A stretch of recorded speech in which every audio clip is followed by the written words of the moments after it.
Santa Claus doesn't mop floors.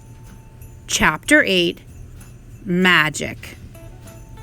Eddie, I've got to tell you something, Melody whispered when she went into the room. Leave me alone, Eddie grumbled. I don't feel very good.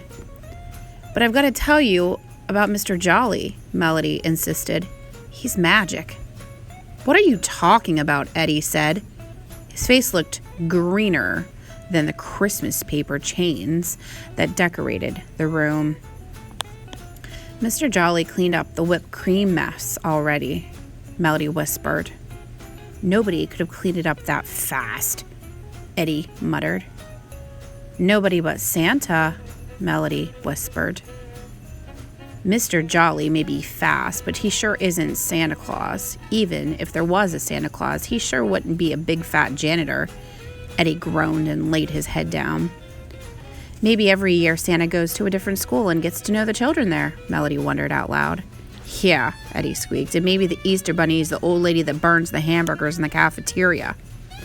Eddie, I'm serious, Melody said. I'm serious too, Eddie groaned. I ate too much whipped cream. I think I'm going to be sick. Eddie ran up to the front of the room. Mrs. Ewing took one look at his face and sent him to the office. I'm sick, Eddie moaned when he got there.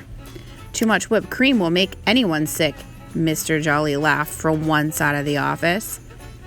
He was busy writing his little red notebook.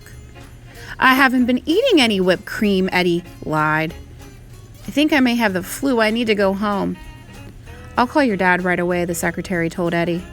Eddie walked over to Mr. Jolly and tried to peek in his book, but Mr. Jolly snapped it shut and put it in his shorts pocket. What are you always writing about in that little red notebook? Eddie asked.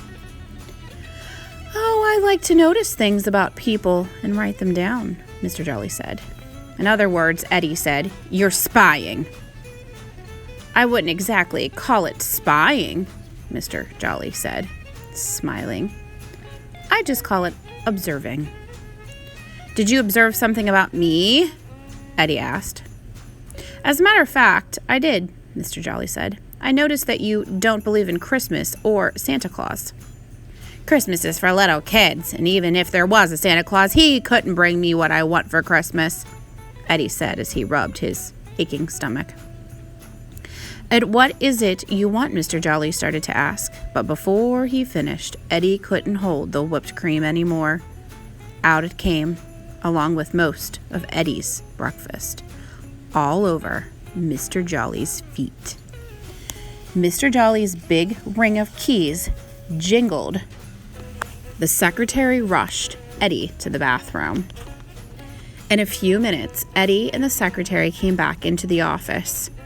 Eddie looked like a sick walrus as he slumped into a chair.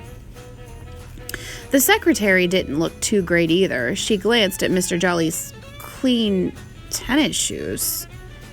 Didn't he, she pointed. Weren't those covered with, The secretary shook her head. Oh, never mind. I have to get in touch with Eddie's father. You can just forget about that, Eddie snapped. He's not home and he won't be home until after Christmas. There has to be someone we can call, the secretary said. Maybe my grandmother will come get me, Eddie moaned, if she isn't too busy. Mr. Jolly sat down next to Eddie while the secretary started dialing. I'm sure your grandmother will come for you, Mr. Jolly said. And when she does, you can be sure to tell her you got sick on whipped cream. I told you I haven't eaten any whipped cream, Eddie insisted meekly. Mr. Jolly chuckled as he stood up to leave. I'm going to turn down the heat. And by the way, whipped cream doesn't look a thing like snow.